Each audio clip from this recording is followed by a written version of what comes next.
Assalamualaikum warahmatullahi wabarakatuh. Perkenalkan, nama saya Asma Fasyaidah dengan NIM 24552011 dari kelas TIF RP 24B. Di sini saya akan menjelaskan apa itu OSI layer dan juga cara kerjanya. Yang pertama, OSI layer adalah singkatan dari Open System Interconnection Model, yang mana adalah model konseptual yang dibuat oleh ISO, International Organization for Standardization, untuk menjelaskan bagaimana data dikirim dan diterima dalam sebuah jaringan komputer.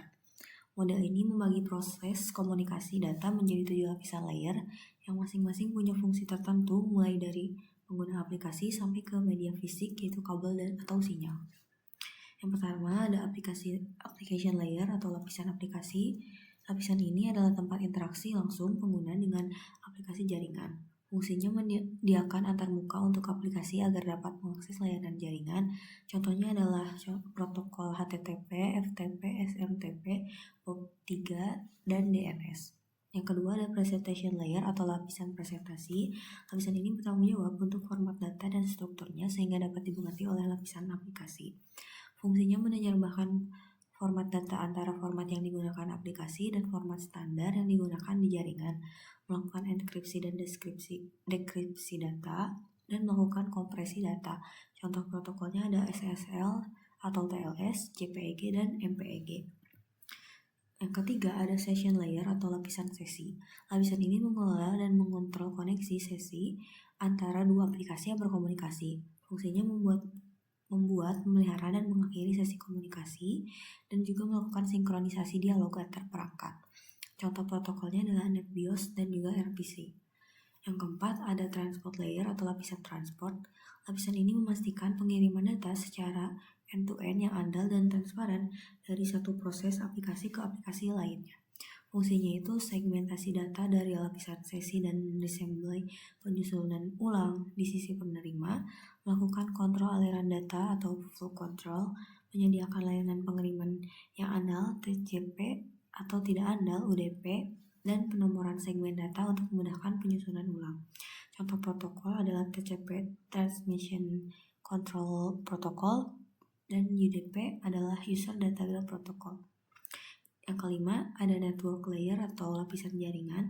Lapisan ini bertanggung jawab untuk pengiriman paket data antar jaringan yang berbeda.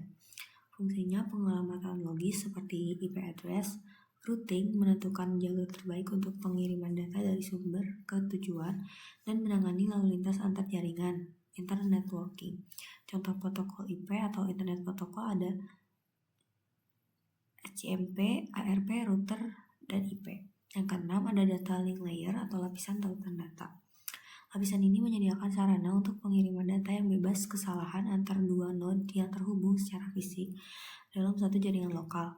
Fungsinya framing, memecah paket data dari lapisan jaringan menjadi frame, pengamatan fisik seperti MAC address, deteksi dan koreksi kesalahan tingkat fisik, dan kontrol akses ke media fisik. Contohnya ada Ethernet, Wi-Fi, switch, dan bridge. Yang ketujuh adalah lapisan fisik. Lapisan ini adalah lapisan paling bawah dan bertanggung jawab atas transmisi bit data mentah melalui media komunikasi fisik. Fungsinya mendefinisikan media transmisi kabel, serat optik, dan gelombang radio.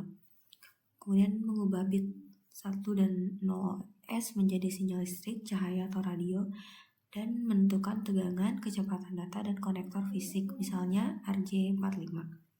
Contoh perangkatnya itu kabel, konektor, hub, dan repeater. Dan selanjutnya adalah cara kerja OSI layer. Di sini ada contoh dari urutannya. Yang pertama adalah application layer akan mengirimkan data dari pengguna ke perangkat komputer penerima data. Kedua, pada presentation layer terjadi konversi email menjadi sebuah format jaringan. Ketiga, pada session layer akan membentuk sesi perjalanan data hingga seluruh proses pengiriman data selesai dilaksanakan. Keempat, di dalam transport layer, pengiriman melakukan pemecahan data, kemudian data tersebut dikumpulkan pada transport layer penerima. Yang kelima, network layer membuat alamat sehingga dapat menuntut dan mengarahkan data pada tujuan yang benar. Pada data link layer akan terbentuk data dalam bentuk frame serta alamat fisik. pada lapisan utama, tepatnya physical layer, data akan dikirim melalui medium perantara jaringan menuju lapisan transport penerima. Terakhir, alur proses akan berbalik dari physical layer menuju application layer. Nantinya akan mengarah kepada jaringan komputer penerima. Jadi cukup sekian penjelasan dari lapisan OSI layer dan juga cara kerjanya. Mohon maaf apabila ada kesalahan. Assalamualaikum warahmatullahi wabarakatuh.